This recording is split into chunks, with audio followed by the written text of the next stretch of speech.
Rapport, generando sintonía contigo en Switch Podcaster.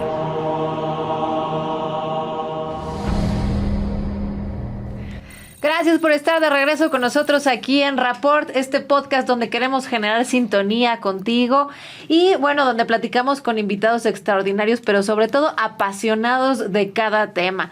Les queremos recordar algo muy importante, aquí no queremos evangelizar absolutamente a nadie, respetamos las posturas de nuestros invitados y también de quien nos ve y de quien nos escucha.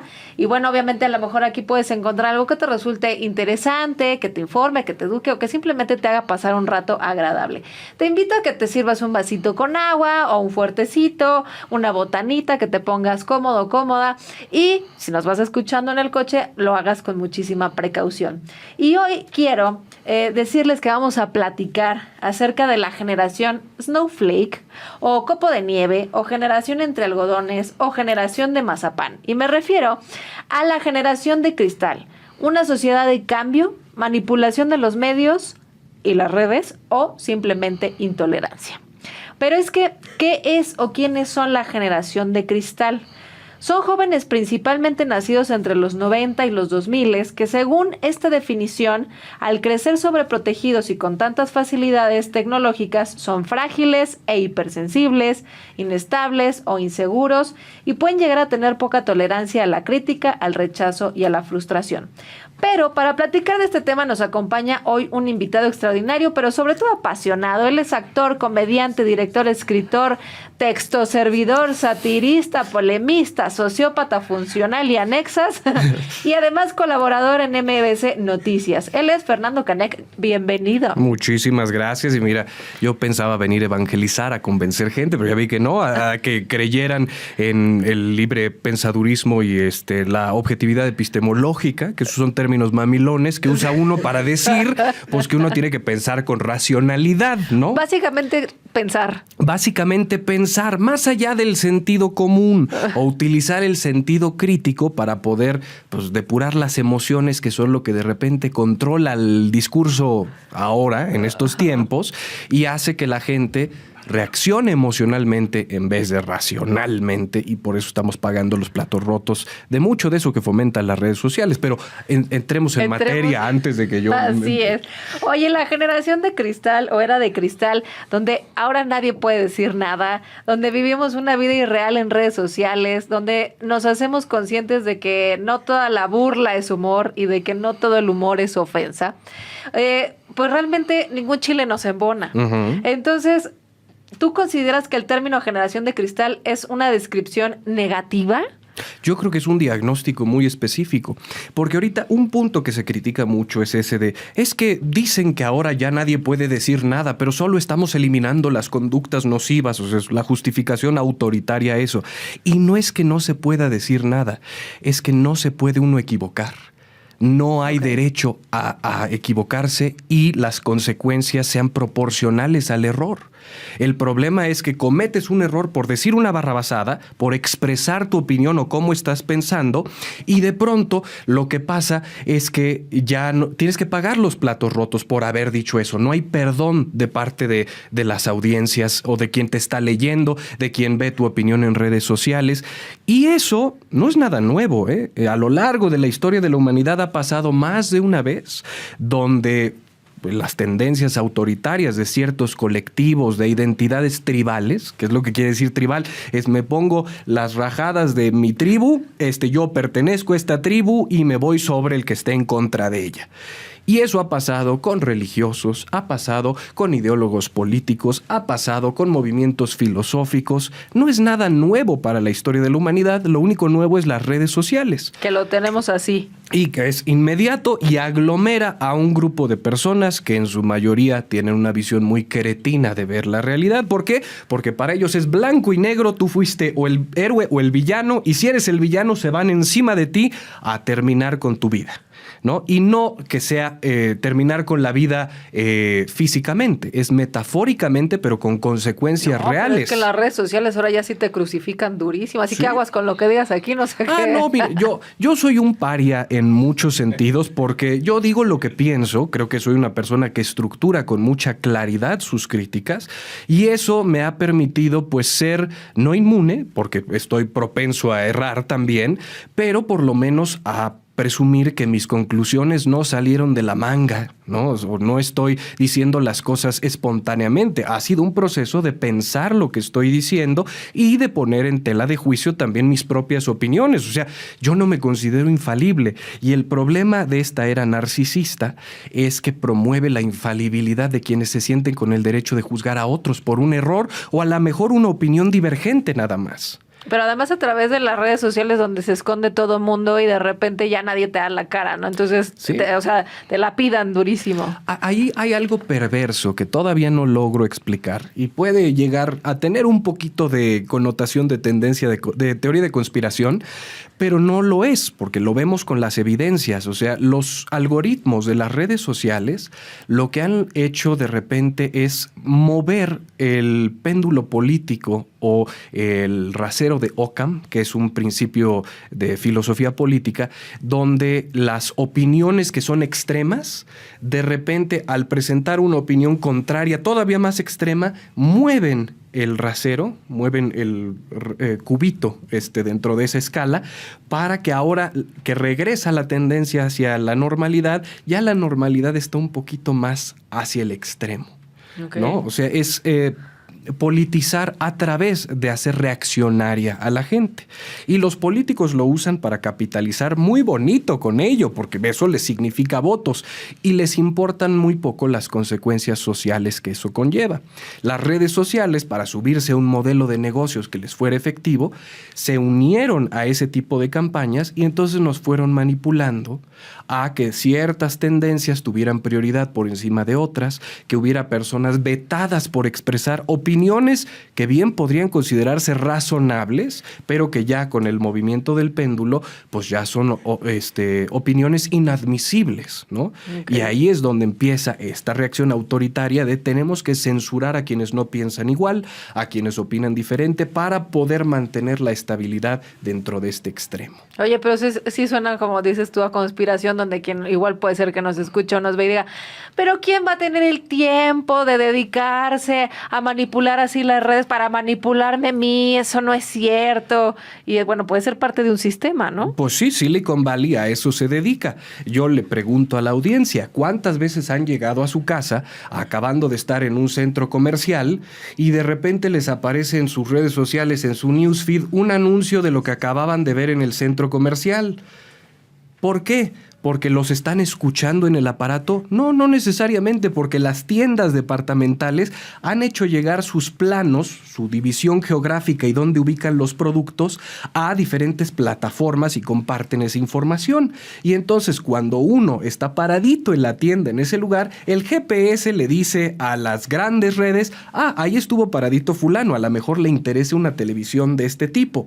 Y eso es lo que nos lleva a nosotros a recibir esos anuncios y después a consumir. Y luego si tú le pones en tus redes sociales, yo estoy aquí, porque además nos encanta publicar dónde estamos y con quién estamos, pues peor, ¿no? Le das todavía más apertura a la información. Algo muy chistoso me acaba de pasar con el algoritmo. Entré a una obra de teatro en la que estaba mi querida Regina Blandón y de pronto me empiezan a aparecer anuncios en mi newsfeed de productos femeninos anunciados por ella. Y yo dije, pues ¿de qué me sirve el producto? De nada, pero es nada más la vinculación con su imagen la que ya determinó que el algoritmo me tenía que poner su publicidad en mi newsfeed. Entonces, así se nos está manipulando constantemente. Y eso es lo obvio. Las tendencias sociopolíticas también se manipulan. Sí. Y somos víctimas de esa exacerbación de conductas reaccionarias y no nos damos cuenta. Oye, Fernando, y entonces hablando de la generación de cristal, ¿crees que es una moda? ¿Crees que realmente es una generación que está cambiando algo? O como bien dices, que es la manipulación de los medios y las redes. O sea, se sienten muy ofendidos y atacados quienes se identifican con somos generación de cristal. No, somos la generación del cambio. ¿Pero es una moda o...? Yo creo que es un proceso de adoctrinamiento que empezó y de manera positiva, porque yo siendo muy cercano a esa generación, todavía me tocó estar cerca de los más grandecitos, no de los que ahorita están en ese activismo desbordado. Pero a todos se nos manipuló a que teníamos que ser los agentes de cambio, los líderes del mundo, que teníamos que estar en boga de las tendencias, de la justicia. Entonces, pues todo mundo ya trae un chip de que eso es lo que tiene que hacer para ser una buena persona.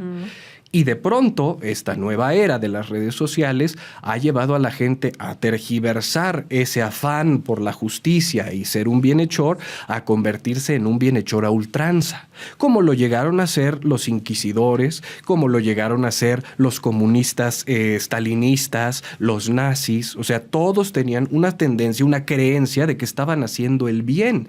Eso es lo que el autoritarismo conduce a, que lo peor que puede hacer el ser humano, las tendencias más despreciables, las justifica creyendo que está haciendo el bien. Porque le pregunto también a la audiencia, ¿creen que los simpatizantes nazis pensaban que iban a hacer atrocidades? No, todos creían que estaban salvando a la madre patria, a la gran Alemania. Estamos cayendo en las mismas tendencias sin darnos cuenta, porque sentimos que tenemos el legítimo derecho de coartar a otras personas porque su opinión es detrimental. O sea, entonces todas estas situaciones siempre han existido en diferentes generaciones, solo que ahora lo vemos a través de las redes sociales mucho más palpable, es mucho más directo, pero entonces también como hay gente que no lee y no estudia parte de la historia, entonces cree que esto es nuevo. Es más complejo que eso. Porque cuando hablamos de la equidad o de la igualdad, partimos de que todos tenemos las mismas habilidades racionales, ¿no? Incluso las personas con habilidades racionales elevadas las tienen que educar para darse cuenta de dónde están sus sesgos cognitivos, ¿no? Hay personajes como Diego Rusarín que hablan mucho de las falacias lógicas, y me parece necesario y muy importante que se hable de ello y se eduque a la gente, pero hay que aplicarla sobre uno mismo primero antes de aplicarla sobre terceros. Esa es una de mis objeciones a la visión de Diego Rusarín de muchas cosas, ¿no? Que él habla de cosas con certeza dogmática, cuando el principio de todos los que estudiamos epistemología es que estamos en constante duda. O sea, sí, yo tengo opiniones recalcitrantes y muy fuertes, pero puede venir algo de evidencia que me haga dar la vuelta completa y decir, chin, estaba equivocado, no lo preví. El tiempo, nada más que las cosas transiten a lo largo del tiempo y evolucionen, puede demostrar que uno estaba errado en lo que creía. O sea, yo soy un libre pensador, llegué a ser antiteísta y muy crítico de las religiones, y de pronto ahora, por circunstancias personales de vida, por mayor comprensión de las circunstancias, ahora me doy la oportunidad de entender lo metafísico desde otro contexto y de cómo afecta nuestra psique. Y le doy otro valor a la religión y a la espiritualidad, que no era el mismo que le daba yo cuando era un adolescente. ¿Y qué es lo de esperarse? Uno tiene que cambiar conforme va madurando en la vida. Pues es de sabios cambiar de opinión, ¿no? Pues sí, la sabiduría implica justo darse cuenta que esa soberbia que tenemos los jóvenes de creer conocer el mundo era una falacia derivada también de nuestra absoluta necesidad de comernos la vida, de devorarnos el mundo, de conseguir cosas. Y conforme va uno chocando con esos sueños, volviéndose un poquito más cínico, un poquito más reflexivo, van cambiando las opiniones porque se da uno cuenta de las realidades y de los impedimentos inamovibles, ¿no? Es que no podemos estar con los ojos cerrados todo el tiempo, hay que ir evolucionando y aceptando que también uno la caga, ¿no? Sí, sobre todo eso. La frase de Sócrates, que es un cliché mal entendido, es yo solo sé que no sé nada. Pero en realidad el principio filosófico es: entre más conozco, entre más sé, más cuenta me doy de cuánto ignoro. Ajá. Esa es la frase de gran apertura epistemológica, porque se abren nuevos universos, conoce uno nuevas perspectivas, nuevas personas, y la habilidad de poner las cosas en una tela de juicio que no sea derivada de cómo se siente uno, o del capricho que tenga, o de lo que quiera reforzar de su sistema de creencias, es lo que permite evolucionar a la mente. Híjole, estás muy elevado, oye, qué barbaridad. Y no he tomado nada, no tengo chocho ni nada encima. Oye, el conflicto generacional pues ha puesto sobre la mesa temas como el machismo y la misoginia, hablando de canciones o de la homofobia y la transfobia, y sobre todo ahora en la comedia mexicana. Pero ¿qué tanto es comedia? ¿Qué tanto sí es burla? Porque ahora ya todo el mundo es, cancélalo, y ese chiste es misógino. Cuando antes, ¿no? En la época los comediantes, como hablábamos de un Jorge Falcón, Tony Ballard, muchos de ellos, pues hacían referencia o contaban chistes así y pues nadie se ofendía, ¿no? Eran chistes derivados de estereotipos, de un punto en común con el público para que el chiste funcionara. El chiste, la única intención de un chiste, de la comedia o de la búsqueda del humor es hacer reír, provocar el mecanismo de la risa. Entonces, ¿qué es lo ridículo de nuestro tiempo?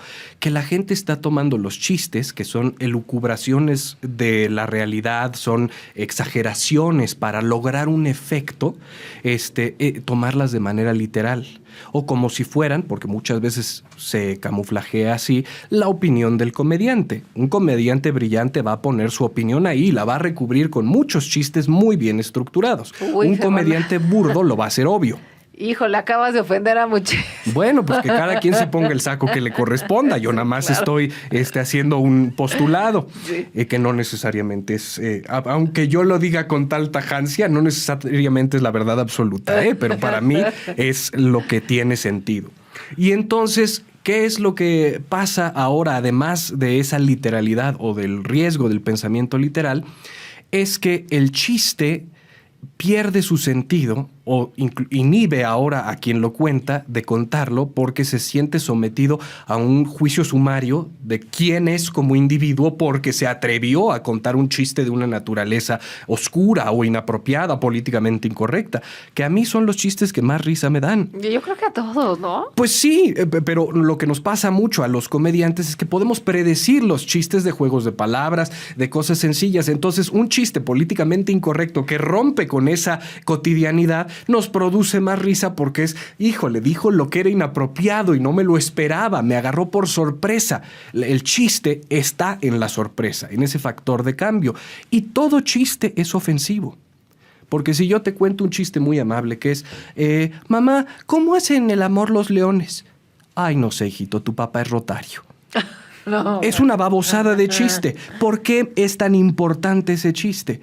Porque estoy utilizando la ignorancia de la persona a la que se lo estoy contando, y es una ignorancia momentánea, porque yo le estoy poniendo el universo del animal. Vamos a hablar de los leones. ¿Qué va a su mente? El animal, ¿no? Y entonces estoy pensando en el animal y cuando le cambio el chiste para hacer la asociación del Club de los Leones y el Club de los Rotarios, esa sorpresa lo hace sentir torpe e ignorante y produce una risa. Es, no me esperaba tu babosada. Claro. Me río de mi propia falta de poder anticiparlo. Uh-huh. Esa es la comedia. Siempre nos estamos riendo de nosotros mismos. La comedia es siempre a expensas de alguien más. ¿Y cómo le dices eso a toda la gente que utiliza, a los millones de personas que utilizan las redes sociales y que se ofenden por cualquier cosa y que dicen, eso no es humor? Pues lo mismo decían los religiosos cuando se hacían chistes de Cristo o cuando se hacían chistes sobre el Islam. Del Islam, yo me acuerdo la controversia de hace 10, 15 años, que era no poderse burlar de la religión o del profeta, cuando el cristianismo y el catolicismo ya permitían todo tipo de chistes, que tampoco es una religión inocente porque durante su historia pues quemaban a la gente viva por hacer burla de eso. La conducta autoritaria humana no es nada nuevo. O sea, se recicla y encuentra nuevas formas de establecerse.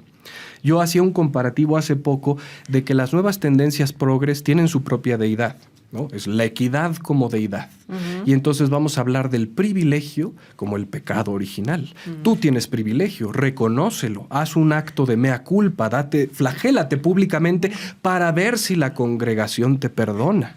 Y si no te perdona, pues es punición ejemplar, como con el ostracismo, te alejamos de la sociedad. Tu muerte social por completo. Lo mismo hacían con los herejes, con los apóstatas. O sea, entonces es como una, no sé si llamarlo religión o secta que están haciendo. Es una religión secular, ¿no? Donde todos tienen que hacer además un acto de contrición pública para que vean cuán buenos son, ¿no? ¿Qué es lo que ha fomentado esto? Bueno, desde la existencia de las redes sociales cambiaron las estrategias publicitarias de muchas celebridades. Antes, estos actos de altruismo, de sumarse a una causa, de tomar la bandera de una idea o algo, lo hacían algunos actores por convicción, algunas celebridades por convicción, y otras lo empezaron a hacer para redimir ciertos tropiezos que tuvieron en la vida y entonces ahora cambiar ante la visión pública su propia imagen y que los volvieran a aceptar y volvieran a tener trabajo. Pero a raíz de las redes sociales, eso se empezó a volver una moda. ¿Quieres despuntar como celebridad? ¿Quieres ser un actor famoso, un cantante famoso, un conductor famoso? Súmate a una causa y sé su primer abogado.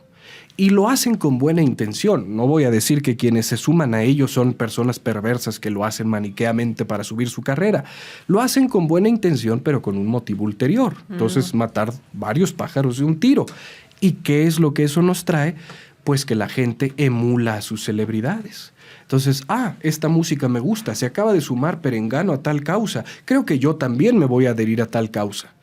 Y creo que las celebridades, los que nos dedicamos al entretenimiento, no somos necesariamente las personas más adecuadas para expresar ideas complejas, ¿verdad? No, incluyome, aunque soy una persona muy elocuente, también soy pendejo. Entonces, eso es un factor a considerar muchas veces que tantos compañeros a nivel internacional ni siquiera se dignan en considerar. ¿Qué consecuencias puede tener esto que estoy diciendo o esto a lo que me estoy sumando? No, están con la camiseta puesta, trepados con una bandera muy específica y va hasta sus últimas consecuencias porque tengo la razón, porque soy famoso y me lo refuerzan las redes sociales todos los días. Y la gente lo apoya. Oye, y por ejemplo, ¿qué opinión te merece en algún momento que empezaron a criticar al Pepe Le Pew, ahora el lenguaje incluyente, o en algún momento querían cancelar una de las canciones de Ana Torroja, ¿no? O lo que pasó en los Óscares, lo de Chris Rock con Will Smith. O sea, que cada quien toma una postura y ¿quién tiene la razón? Si el Pepe Le Pew realmente está acosando a la gatita, si realmente el decir maricones en la canción está ofendiendo a alguien, o si realmente Chris Rock en su momento si se pasó de listo o no, y todo el mundo decía qué bueno que se lo madreó Will Smith, o al revés, se pasó.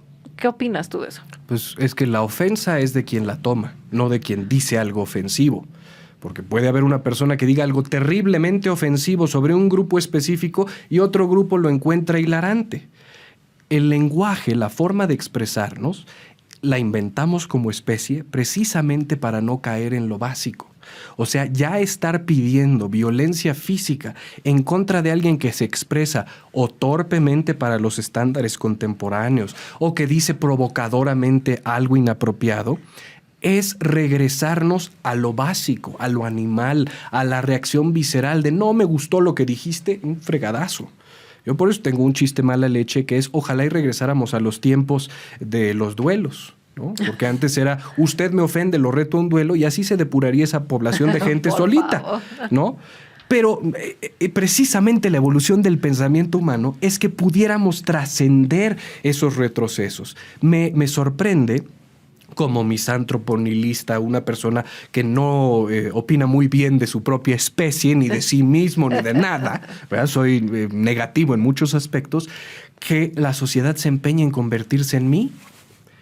Sí, ¿cómo? Porque todos son nihilistas, narcisistas, o sea, parece que nada tiene un propósito, nada tiene un sentido, que no sea el que ellos mismos les dan. Entonces es una visión solipsista. El solipsismo es que yo me creo el sol y todo el universo se mueve alrededor de mí. Y así está procediendo mucha gente, porque las redes sociales refuerzan eso, son pequeñas burbujitas en las que nos vemos reflejados como los grandes fregones que somos porque nos dieron 500 likes hoy por una tarugada que pusimos. ¡Wow! ¡Qué maravilla! Y perdemos la perspectiva del aquí y ahora, de las ventajas que tenemos en vivir en nuestro tiempo. O sea, época con menos prejuicios en la historia de la humanidad que esta no ha habido. ¿Por qué? Porque el ascenso del ser humano es en pendiente positiva hacia arriba. y nos empeñamos en generar un oscurantismo innecesario, ya no derivado de las religiones y de sus creencias y de los pues políticos y religiosos que de ahí derivaban su control sobre las masas. Ahora lo estamos haciendo en sociedades más democráticas sobre sí mismas y es un contrasentido. Deberíamos valorar estar viviendo una de las épocas con los mayores descubrimientos médicos de la historia humana, con los mayores progresos sociales, con hasta ahorita las mayores oportunidades de que un gran porcentaje de la población, no el que todos quisiéramos que toda la humanidad tuviera las mismas oportunidades, pero a punto comparativo de hace 50, de hace 100 años, estamos a años luz. Entonces, ¿por qué derivar la soberbia de estas nuevas generaciones en esta expresión de inconformidad constante de decir el mundo está jodidísimo y si fuera como yo lo concibo, el mundo sería perfecto? ¿Por qué hay gente que se opone a mi visión? Sométanse, hagan lo que yo les digo porque yo tengo la visión única de cómo tiene que progresar la humanidad. Todos queremos tener la razón, ¿no? Entonces... Sí, y los que somos narcisistas, egoístas, pero conscientes de ello, pues nos damos cuenta de que lo queremos hacer y nos ponemos un límite. No vamos a las redes sociales a condenar gente. Yo nada más lo hago con los políticos, porque votamos por ellos y tienen una responsabilidad con nosotros. Fuera de eso... Ahorita te vamos a escabechar aquí por... por un voto, chico. Yo que odio la democracia como concepto tenía que cometer el error de ir a votar por el presidente más... Ahí lo dejamos hasta que toquemos el tema. Ok. Oye, justamente... ¿Qué es lo políticamente correcto? ¿Quién lo define? ¿Quién dice que sí, que no? La moral varía conforme la época cambia. O sea, hablamos de una moral victoriana, de tener gente cubierta hasta el cuello y que no se les vieran los talones y que no expresara ninguna intención sexual, y se creó el cortejo y se creó el buen decir y las costumbres y 20,000 cosas. Esos eran los cánones morales de esa época. Ahorita tenemos nuestra propia moralidad exacerbada. Si nos fijáramos en lo ético, en qué es la conducta del deber ser, poniendo en tela de juicio y sacrificando nociones personales para llegar a diagnósticos específicos, tendríamos una mejor sociedad. Pero la moral siempre toma control, ya sea por cánones religiosos, por cánones sociales, se impone y se vuelve popular, porque es un elemento en el que una persona puede controlar a otra. Okay. Y nos encanta controlarnos unos a otros. No, y es un duelo de voluntades, es ver quién tiene la posibilidad mayor de convencer a un grupo para someter a otro. Entonces ahorita vienen conceptos como la tiranía de las minorías o la tiranía de las mayorías, que ya es ancestral, pero la de las minorías es nueva gracias a las redes sociales, porque hay grupos políticos, algunos críticos u opositores los llaman incluso lobbies de activismo, que ahora tienen más poder social que el estigma que dicen estar tratando de reivindicar. Y creo que tiene cierto sentido, o hay una necesidad de poder ser críticos al respecto y de encontrar un punto de balance, porque incluso muchos miembros de esos grupos activistas tienen una perspectiva más objetiva de las cosas, más ética. Entonces, no, por ser activista no vas a ser un reaccionario necesariamente. No. Hay gente que por convicción tiene un activismo que quiere ver resultados.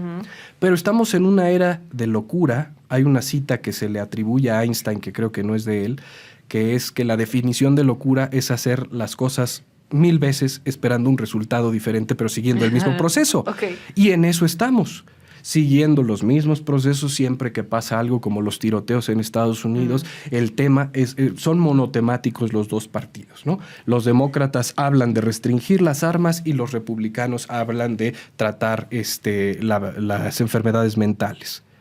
Porque no se sientan, hablan de cómo pueden evitar que quienes compren armas tengan enfermedades mentales o ver qué van a hacer. Porque a todos en el mundo nos parece ridículo que quieran tener armas en su casa, porque vivimos en un mundo civilizado.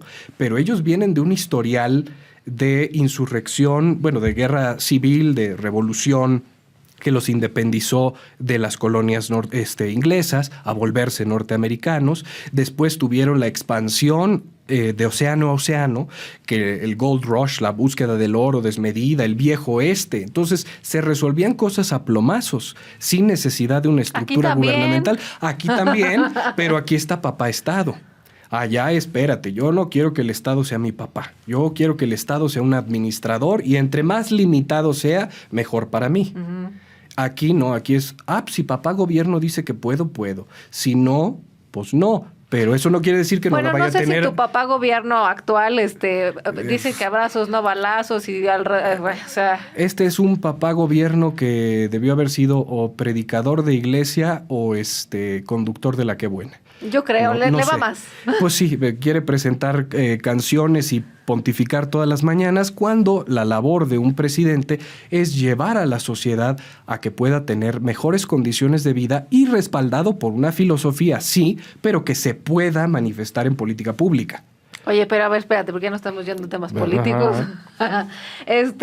Justamente algo que no cualquiera sabe usar y no cualquiera lo entiende, pero es delicioso, es el sarcasmo. Y entonces, ¿qué pasa con eso y con quienes hoy también dicen que eso es violencia pasivo-agresiva? Claro que es violencia.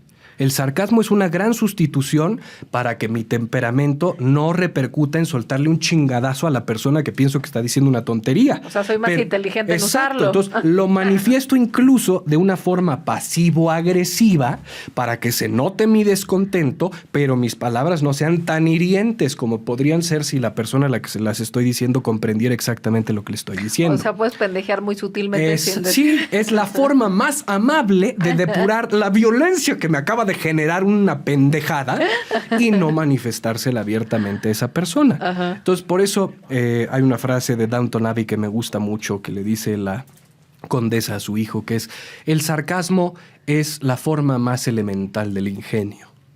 Y sí, porque para alguien ingenioso es muy fácil ser sarcástico, porque nada más es burlarse contraponiendo la realidad de la reacción de la otra persona o de la acción de la otra persona. Entonces, yo en las redes sociales soy muy sarcástico porque justo es mi forma de depurar los derrames de bilis que me hacen nada más meterme a ellas, y yo también tengo que ser autocrítico de decir qué hago metiéndome a las redes sociales constantemente. Oye, y bueno, tú sí eres muy fan de las redes sociales y de poner ahí tus opiniones. ¿Cuántas veces te van a servir agüita? Gracias. ¿Cuántas veces te han cancelado ahí en el Facebook o te han bloqueado el Facebook? Me han bloqueado por 2 memes que han sido tonterías. ¿En serio? Sí. Un meme que me parecía genial, sobre todo porque la edición era una belleza y era un juego de palabras nada más. Era el libro prohibido del prócer nazi, donde estaba su imagen y Doña Lucha lo estaba abrazando, porque el libro del prócer se llama Mi Lucha. Entonces, cuando pones a Doña Lucha ahí, pues hay un chiste de por medio. Claro. Me cancelaron por eso, o me cancelaron por un chiste de Nietzsche, que no me acuerdo qué decía el meme, pero yo le puse algo del superhombre, siendo crítico por la ridiculez que decía el meme, nada de propagar justo la ideología que nadie quiere, de la que nadie va a hablar, ¿no? Uh-huh. Lo que debe estar prohibido. Pero como no entendieron el chiste, porque era un chiste en español, o sea, no me acuerdo si decía algo el meme como Dar Chahuistle has der gefallen, o sea, ya nos cayó el chahuistle, una cosa así. Era algo sumamente inocente, pero me bloquearon por eso. Y entonces, bueno, ya yo soy experto en curaduría de memes, ¿no? Ajá, sí. Porque no tengo otra cosa que hacer con mi vida, y pongo los mejores memes que considero en mi perfil de Facebook. Y ahora lo hago con más tacto para que no me caiga la policía de Facebook. Hoy justamente pusiste tus redes sociales, que las redes sociales rara vez sirven para comunicarse o para intercambiar ideas. Sirven para generar espejismos ideológicos y radicalizar cretinos, nada más. Pues sí, porque si tú permites que te radicalicen, es porque no tuviste la suficiente fortitud mental para mantener una postura de búsqueda de la objetividad. O sea, en cristiano. En cristiano es que te dejaste manipular por güey a lo que estaba diciendo una bola de personas porque te estaban presionando para que creyeras eso. Siempre hay más de una perspectiva, o sea, no es dos lados de la moneda nada más. La vida está llena de matices, de circunstancias, y el análisis profundo implica que tenemos que buscar ver una situación desde múltiples ángulos. Ahorita, el juicio de Johnny Depp y Amber Heard, los que se lleven de, Amber resultó la mala, pero Johnny Depp debía ser un malo porque es un tipo terrible y tuiteó algo horrible, mandó un WhatsApp horrible de ella y entonces el hombre tiene que ser violento. O los otros que dicen, no, es que también hay mujeres que son terribles y este es un ejemplo de ellas. No, la conclusión más objetiva es el ser humano sucumbe a sus impulsos, manipula a conveniencia, claro, y lo hace sin distingo de sexo, género, identidad, credo, identidad racial, como se quiera clasificar la gente. Entonces, el haber perdido esa perspectiva a mí me avasalla o me parece una estupidez, porque tenemos ahora más que nunca acceso a toda la información que ha recopilado la humanidad sobre su propia conducta. ¿Por qué nos volvimos tan elementales otra vez? No lo puedo comprender. Pues más bien siempre hemos sido elementales. ¿Cuándo hemos evolucionado como a ese nivel para racionalizar o razonar lo que estás diciendo? Pues bueno, ahí la decepción es que Jean-Jacques Rousseau, que era uno de los filósofos que postulaba que el ser humano era bueno por naturaleza y tenía que sofisticarse a través de la educación, y por eso se crea un sistema de educación universal, pues estaría revolcándose en su tumba después de ver que no sirvió para una fregada. Oye, justamente hablando como de gente pensadora y educadores, hablando de la generación de cristal, ahora pues también las cosas han cambiado a tal grado de que vas a la escuela o van a la escuela y los profesores ya no te pueden decir nada, porque pues ya, o sea, antes el profesor, y se pasaban de listos también, ¿no? O sea, que te ponían reglazos y cosas así, tampoco era la forma de educar, pero ahora como educando alumno, o sea, ya me vio feo y me dijo, aquí Pepe es maestro de La Salle y entonces pues no sé cómo le haya ido en la feria, pero entonces también qué opinión te merece el que las cosas se han manipulado a conveniencia y entonces el alumno es el que dice, no, es que me vio feo y me puso 6 y ahí va el papá también a decir, ¿por qué le puso 6 a mi hijo? Claro, porque la educación se volvió un negocio. De repente hubo un cambio generacional en el que los padres empezaron a decir, pues le estoy pagando la escuela a mi hijo para que tenga un futuro, no para que se eduque. Necesito que tenga el diploma para que lo dejen chambear. Y empezaron a reclamarle eso a las escuelas. Y las escuelas que antes tenían postulados tajantes, porque yo me acuerdo que en el colegio americano mi madre dio clases, estudió ahí, se graduó, dio clases, yo también estudié ahí. Ella contaba con mucho orgullo que la directora de ese plantel les ponía un alto y decía, perdón señor, su hijo o hija no tiene el perfil para estar en esta escuela. Y los expulsaban. Y ahora eso ya no sucede. Se volvieron clientes, no se volvieron receptores de un servicio, y un servicio sofisticado, donde sí tenía que haber estándares rígidos sobre la contratación de los maestros. Así, ahí también se empezó a degradar. Cuando la democratización laboral obligó a que hubiera un superávit de personas buscando puestos, y entonces se les tienen que abrir plazas, pero no cumplen con todos los requisitos o los estándares, y entonces eso baja de calidad, y es una bola de nieve. Cuando empieza, se va generando más grande, y después las consecuencias son lo que vivimos ahora, donde la educación ya no tiene un propósito. No. Ya las universidades, sobre todo las norteamericanas, se vuelven centros de adoctrinamiento al grado irracional de ver el mundo desde una perspectiva sesgada, que para ellos es una apertura nunca antes concebida de la realidad, pero que sí ha sido concebida así muchas veces, nada más que no te das cuenta y ya estás con los visores de caballo. ¿No? Y pasó eso mismo con la religión. Después de las apologías y los reformistas, vinieron los más recalcitrantes de decir, no, las cosas se cumplen de manera literal y quien esté en contra se lo carga a la fregada y se va al infierno. Oye, por ejemplo, ahora en estos tiempos que, ¿no? Hablando de la Ciudad de México o de México como país, que la tolerancia es mínima y justamente no tenemos tolerancia a la frustración y entonces resulta que la educación no importa, ¿no? Es un negocio y entonces van a quitar los grados escolares, o sea, ya no va a ser pasaste a primero, pasaste a segundo, para no generarte una frustración, para que el niño sienta que va avanzando. No importa si aprende o no. Desde que se quitó civismo, desde que se quitó ética de los planes de los currículums educativos, por nuevas tendencias. Después nos sorprendió que la gente dejara de tener civilidad una con otra. Qué extraño, ¿verdad? Pues no hay nadie que les enseñe estos conceptos y de repente se empiezan a agarrar a madrazos en la calle nomás porque sí. O sea, toda la educación tenía un principio más allá de solamente dar educación generalizada, que todo mundo tuviera conocimientos generales, sino de dar modelos y sistemas de pensamiento que permitieran que los seres humanos fuéramos más racionales o llevarnos hacia eso. Ahorita las nuevas tendencias supuestamente buscaban educarnos en esa independencia, que nosotros fuéramos investigadores independientes de nuestro propio interés. ¿Y qué pasó? Que fomentó nuestra huevonería, porque si el ser humano no se le orienta, pues se dedica a rascarse la panza y a buscar lo más fácil para sí mismo. Wikipedia. Sí, entonces educaron ahora generaciones de cínicos que, como puedo esperar, yo estoy haciendo mi investigación, profe, pero la tengo que revisar. No, es que no me sentí bien para presentar, pero no se preocupe, para la fecha de entrega yo se lo enseño.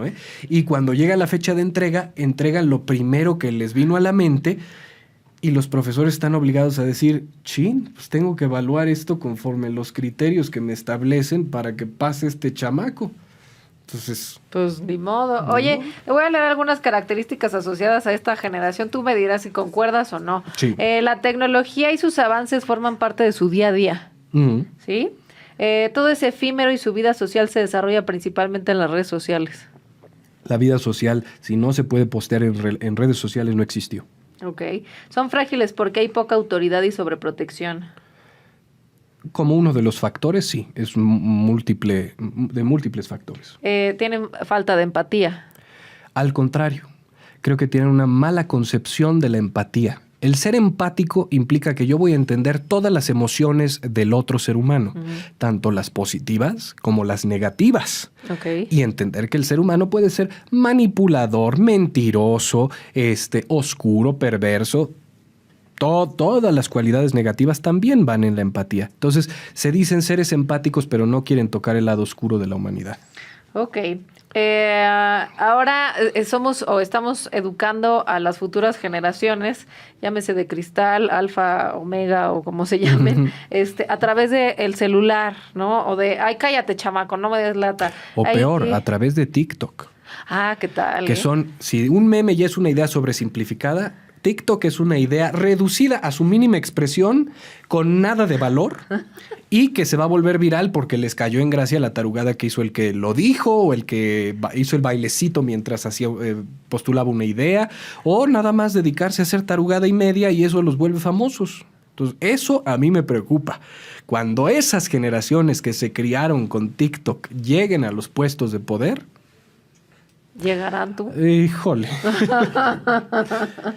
Yo diría, no, si los de la generación X o no sé cuál, bueno, los millennials podemos prevenirlo, pero los del millennial están igual de mal. Entonces, no hay manera. Oye, y justamente hemos también caído en la trampa de la inmediatez. Todo lo queremos rápido. Justo hablas de TikTok y demás. O sea, ya no podemos... Bueno, ahora estamos haciendo el esfuerzo de hacer un podcast para que alguien lo vea 40 minutos, pero en realidad, o sea, es que 1 minuto y ya es... qué hueva. Bueno, pues hay gente que se echa la mañanera todos los días que dura 2 horas. Siempre habrá algún público que tenga tolerancia para tiempos extendidos. Pero sí, las nuevas generaciones necesitan la inmediatez porque además va en consecuencia con su proceso formativo. Como no hay repercusión y no hay dilación de la gratificación, o sea, tus padres no te dicen... Te voy a comprar un juguete hasta Navidad porque ahorita no tengo dinero. Todavía a mi generación la educaron con eso, pero ya había una gratificación. Las generaciones anteriores era, te voy a comprar un juguete en 3 años cuando la chamba dé para que lo podamos hacer y si el juguete está dentro de mi presupuesto. Ahorita el niño hace un berrinche y es para no coartarle el desarrollo de su autoestima y su buen desarrollo psicológico. Hay que comprarle los 15 juguetes que fue a meter al carrito de madrazo y el cereal y los dulces y el celular. Aunque te endeudes y todo. Aunque te endeudes y hacen unos berrinches terribles y los papás, en vez de poner un alto, que no necesariamente es regresar a la violencia de dar un catorrazo, pero sí hubo una generación que era muy clara y que decían, mis padres me educaron con la mirada. Y eso es a lo que hay que volver. Y la mirada no tiene que ser, va a haber consecuencias cuando regresemos a casa porque va a haber la chancla, o te vas castigado al rincón. No, tiene que ser la mirada de, ¿estás seguro que sucumbir ante este capricho es lo correcto? Híjole, yo creo que ahora con los niños emperador y un montón de cosas... Es dificilísimo, no. porque es como tratar de educar una generación de salvajes de hace 3 siglos. O sea, yo creo que es voltear a ver a un león y decirle, ¿estás seguro que me vas a comer? Exacto. O sea, no es considerado ser vegano, ¿no? Exactamente. Sí. La solución no es fácil. Pero lo que estamos haciendo ahorita no soluciona ningún problema, crea más problemas. Pero tampoco somos humanos conscientes de que estamos creando más problemas. Al contrario, estamos siendo activistas, estamos apoyando la educación, la crianza respetuosa.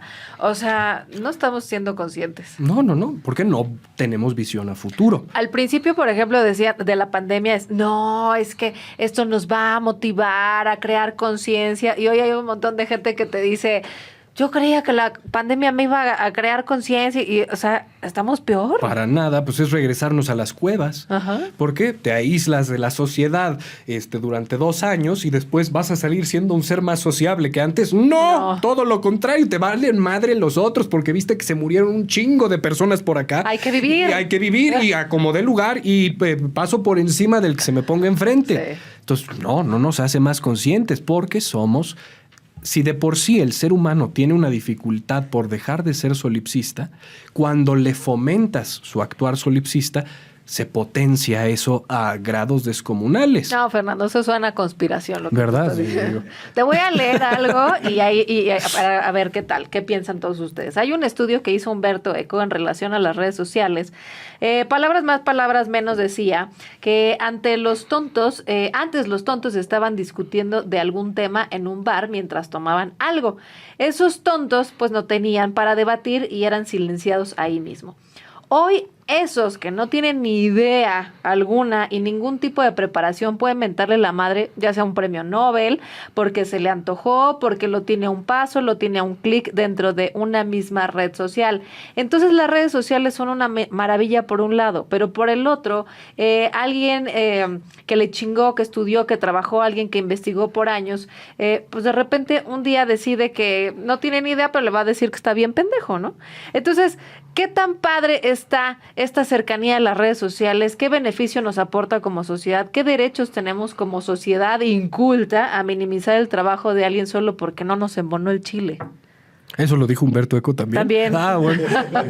No, te voy a responder como activista millennial. Es un hombre blanco privilegiado, cisgénero, entonces no tiene derecho a opinar esas cosas y queda cancelado. Porque ese es el criterio. Humberto Eco es uno de los novelistas más importantes del siglo XXI. ¿Por qué? Porque escribió En el nombre de la rosa, libro que denunciaba todo el conocimiento del que se deshizo la religión para evitar ser cuestionada. Y es de los primeros que esta nueva cultura quiere cancelar, haciendo eco de esa inquisición que estuvo tratando de borrar el conocimiento de la humanidad. O sea, ya más hacia el surrealismo no podemos llegar. De verdad parece esto una novela orwelliana, donde la gente no se da cuenta de lo que está haciendo y opera como el Borras, pero el Borras a lo pendejo. O sea, ni siquiera de impulsividad natural del Borras. Ya, cálmate, tranquila, me voy a controlar porque tú me dijiste que era excepcional por mi neurosis. Entonces ahí ya. Oye, ya para ir cerrando, hemos criticado un poco o mucho pues las redes sociales y esta inflexibilidad o flexibilidad de la llamada generación de cristal, pero ¿qué tanto crees que es una ventaja pertenecer a esta generación y defender un derecho? O sea, ¿sí tiene ventajas, tiene desventajas? Tiene ventajas mientras pertenezcas a uno de los grupos que está pidiendo derechos. Yo, por ejemplo, siendo una sola persona, que no tiene grupo, que se distancia de los grupos. Yo dije, bendito Dios, capaz que son 3 ahorita y no los he visto, ¿no? Es que los 3 viven en mi cabeza. No, pero como decía Groucho Marx, yo nunca pertenecería a un grupo que tuviera alguien como yo entre sus miembros. Ok. ¿No? Y eso me pasa con todas las ideas porque yo no me gusta adscribirme a ninguna etiqueta que no tenga que ver con una explicación de algo razonable. O sea, si es una etiqueta que explica mi condición fisonómica, no me sirve, la tengo, no puedo evadir mi condición fisonómica, desde el color de piel hasta mi genitalidad. Nací con ella y con la aceptación de que este cuerpo iba en concordancia con ello. Entiendo lo que es, por ejemplo, la disforia y la batalla que una persona tiene que lidiar con eso, y tiene no solamente mi simpatía y empatía, me gustaría que todos pudiéramos vivir la vida que queremos vivir, pero eso no quiere decir que me adscriba yo entonces a volverme una activista a rajatabla y tratar a esa persona como una parte de un colectivo y no como un individuo. Con, nuevamente, esta visión empática de va a tener cosas positivas y negativas, no por adscribirse uno a un grupo racial, a un grupo de sexo, que el concepto de raza es otra tarugada. Pero bueno, sí tenemos diferencias fisonómicas. Que justo ahí te quiero hacer una pregunta, porque ¿qué tanto puede resultar divisionismo? Creo que tenemos en común a personas en las redes sociales que fomentan esto de poder prieto, ¿no? Y entonces yo creo que lejos de fomentar nada más el hecho de que les abran las puertas por cuestiones de color de piel, que es porque son morenas, yo digo, bueno, también están fomentando que un día a mí me ataquen por el hecho de ser blanca de ojo claro, cuando yo no pedí nacer así. Entonces, o sea, ¿qué tanto realmente es pertenecer a un grupo y no estar consciente de lo que le puedes provocar a los demás? O sea, en lugar de decir, hey, seas blanco, rojo, amarillo, del color que seas, merezco el mismo derecho a trabajar, a que se me abran las puertas, y no fomentar esta división y decir, bueno, eres blanco, eres negro, eres moreno. Creo que el movimiento parte de principios muy necesarios. Porque si bien la industria del cine en la época de oro fue sumamente diversa en un país mestizo de una historia muy compleja, no había estas ideas o estas nociones arraigadas de diferenciación como lo había en el cine norteamericano, donde sí había una legislación racista que impedía que la gente trascendiera sin importar su talento, y hubo grandes pioneros. Aquí en México eso no se daba. La gente empezaba desde la carpa, había extranjeros, bueno, mis tíos los Soler, sus padres vinieron de España, ellos nacieron en México, y teniendo el know-how de cómo se hacía teatro allá, pusieron su infraestructura y bueno, ante un terreno muy poco inexplorado por quienes estaban en esa época viviendo, haciendo teatro, pues despuntaron. Lo mismo pasó con tantas otras cosas. La migración es un fenómeno más importante de la disparidad contemporánea que la división racial o la división de pigmentos, porque el sistema de castas cambió radicalmente la forma en la que se constituía nuestra sociedad, y a diferencia de Estados Unidos, que dice ser un melting pot, una olla para derretir seres humanos en un solo colectivo de identidad por el país, aquí en México eso sí se daba. El mestizaje eso permitió, y ese cine sí era representativo. Sí, eran los mismos clichés y estereotipos que toda la humanidad en ese momento usaba para contar historias, pero no había prejuicios en la selección más que la belleza estética, porque eso era lo que merecía ir en cámara y esos eran los criterios de la época.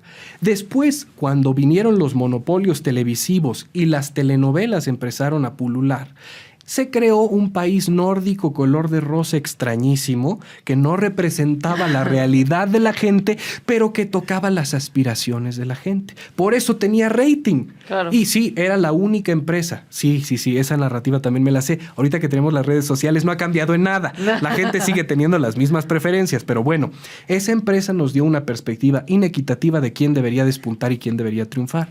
Ahorita, donde yo comulgo totalmente con la búsqueda de poder prieto, es en que haya más diversidad en los guionistas y en los productores. Okay. Y no lo digo solamente diversidad de pigmento, la prioridad es la diversidad de ideas, gente con criterios más amplios para darnos mejores contenidos, porque nos los merecemos. Pero entonces ahí nada más es mencionar a quien nos ve y quien nos escucha que justamente este tipo de movimientos y de colectivos lo que está buscando justamente es la apertura de quien escribe, de quien produce, y que no se vaya, porque ya sabemos que hay El error creo que ha sido que como los actores tienen más presencia mediática, vamos a poner esa causa por delante. ¿Y por qué es un error?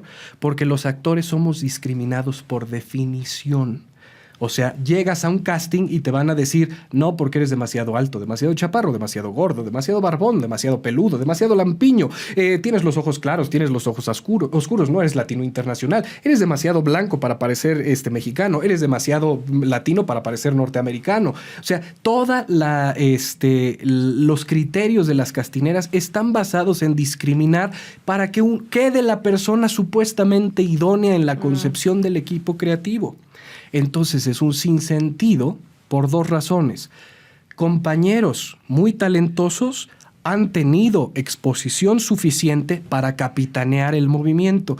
Eso quiere decir que no hay una discriminación tan específica si su talento los ha hecho despuntar, incluso más que muchos otros compañeros del gremio. Tenemos uno de los abogados más vociferantes de este movimiento trabajando en Hollywood en una película de Marvel. Es el primero de los compañeros de todo el gremio de un país que tiene ese privilegio. Entonces, algo está mal en un sistema de racialización y de racismo, de discriminación, si el primero que despunta a ese nivel es una persona con características de tez específica. ¿No? Es un sinsentido. Pero entiendo que parte de una necesidad de que él sea uno de los voceros por la repercusión en público que tiene y la difusión que se le puede dar a su reclamo. Y lo ha hecho toda la vida. Es muy congruente. Siempre a través de ese reclamo ha conseguido cosas positivas para el movimiento y para sí mismo. Eso también se tendría que decir de manera clara. Por otro lado, compañeros con menor visibilidad, muy talentosos, que no han tenido la repercusión que deberían tener, pues sí se beneficiarían de un movimiento así. Pero también hay una sarta de compañeros que no van a tener un lugar, pues porque desgraciadamente no tienen la simpatía de un público que los avale. Y eso es lo terrible de esta carrera. La carrera depende de la subjetividad, de que le gustes y tu trabajo le guste a la gente a la que expones. Y entonces estos movimientos de repente utilizan esa frustración que genera naturalmente no conseguir lo que quieres y sobre todo profesionalmente en manifestarlo en una indignación que si bien tiene una esencia justificada, después deriva en 20,000 cosas que son despropósitos para el objetivo genuino de ese movimiento que debe ser conseguir diversidad de contenidos. Y que a final de cuentas la gente en las redes sociales lo malentiende. Oye, Fernando, pues ya vamos a acabar esta entrevista. Sí, si no me voy como hilo de media y duramos aquí hasta nos mañana, aventamos una película, ¿no? Oye, te voy a hacer una serie de preguntas que quiero que me contestes con lo primero que se te venga a la mente, Muy ¿ok? bien. ¿Quién es Fernando un domingo cualquiera? Todavía no sé.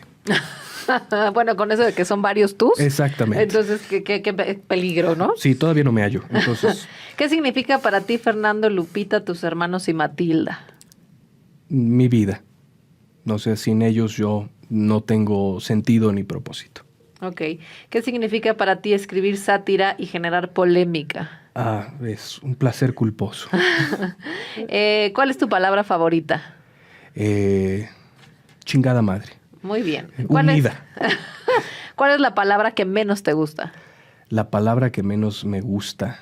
No sé, me gustan todas. No discrimino a las palabras, la verdad. Ok. ¿Qué te enciende o te motiva, ya sea creativamente, espiritualmente o emocionalmente?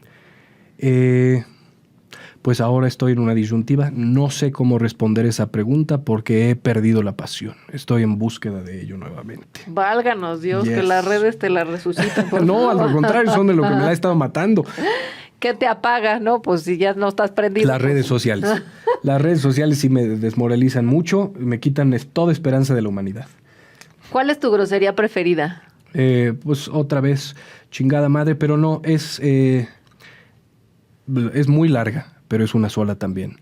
No vergas, putas, pinches mames. Jesús. Es cuando la gente llega a ese grado de desesperación, No, sí, ya. se vuelve muy creativa y se vuelve el español alemán, donde puede uno unir toda la palabra Ok. conjunta. ¿Cuál es el ruido o sonido que prefieres? El silencio. Ok. ¿Cuál es el ruido o sonido que detestas? Los berridos sin sentido. O sea, ya sea de los vecinos que se ponen a gritar sin consideración a la gente que está al lado. Yo creo que eso, usar la voz sin sentido es lo que más me molesta. Ok. ¿Qué profesión distinta de la tuya hubieras ejercido? Ay, yo creo que cada vez estoy más hacia monje tibetano o algo, y me aleje por completo de todo lo que tenga que ver con lo que no sea metafísico, porque lo físico está muy cabrón. Ok. ¿Qué profesión no te gustaría tener? Político. Todos me han dicho, métete a la política, eres muy elocuente y todo, pero tengo algo muy arraigado y muy difícil de quitarse que se llaman principios, y eso necesita uno perderlo cuando es político, entonces no puedo. Mira, después de tu voto, hijo, tengo mis dudas, ¿eh? Sí. No, pues mi voto fue por realmente cumplir con algo ideológico. Pues la lucha de la izquierda llevaba 30 años buscando consolidarse para que este soberano tarugo, y lo digo amablemente para no incitar al odio, malas reacciones de la gente, porque tengo otras críticas más fuertes del señor, pero es una traición a ese proyecto de izquierda por completo para regresarnos a un priato caduco, presidencialista, con una estrategia de militarización muy torpe, porque les maniata a los militares, los pone a merced del crimen organizado, deja que el crimen organizado siga proliferando y se queda con una noción de mundo color de rosa de que está generando nuevas oportunidades para futuras generaciones cuando la gente sigue sometida a la miseria, mendigando caridades del gobierno, que es lo mismo que el PRI hizo durante 80 años. Entonces yo no veo ningún cambio y por eso estoy tan molesto.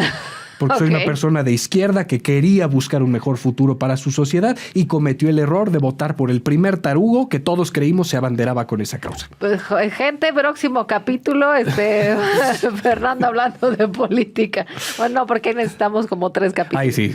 Oye, la última pregunta. Si fuera de contextos religiosos, si el cielo existiera, ¿qué te gustaría que Dios te dijera cuando llegues a las puertas del cielo? Perdón, yo creí que iba a estar más fácil. Okay. Sí. Fernando, muchas gracias por haber venido a compartir con nosotros tu experiencia, tu cultura, tu risa, tu sarcasmo. que espero no haber sido condescendiente con nadie aquí presente, sino con terceros que se merecen el sarcasmo. Espero no nos cancelen por tu culpa. Pero también estaría padre. No. Digo, yo ya... Tenemos 3 pinches pelados que nos ven y tú quieres que nos cancelen. Pues por eso, genera mucho rating. También. No, bueno. La mañanera. Pues no, es parte del nuevo discurso. Polariza para tener rating. Mejor aviéntense el mañanero, muchachos, porque creo que les hace más falta eso. Wilhelm Reich estaría de acuerdo con ese precepto. No, muchísimas gracias a Iván, a Pepe, como siempre, a Fernando por haber venido. Y bueno, lo real es que cada generación ha abanderado sus causas y han cuestionado sus estructuras a su manera. Lo importante es respetar los puntos de vista de cada quien, no quebrarnos con cualquier cosa, ¿no? Que no nos ofenda todo y no nos pongamos el saco. Nos vemos en el siguiente capítulo. Dinos. Una última reflexión. Venga. Recuerden el precepto, mi derecho a tirar golpes empieza donde empieza tu cara. Eso no quiere decir que como Bart y Lisa en ese episodio de Los Simpson pueda uno ir dando golpes y diciendo, si llego a golpear tu cara es tu culpa por no quitarte. No, es un principio ético, síganlo. Ok. Gran consejo de Los Simpsons, muy bien, y de Fernando Canek. Nos vemos en el siguiente capítulo con otro tema completamente diferente. Rapport, generando sintonía contigo en Switch Podcaster. Los comentarios expresados en este programa son responsabilidad de quien los emite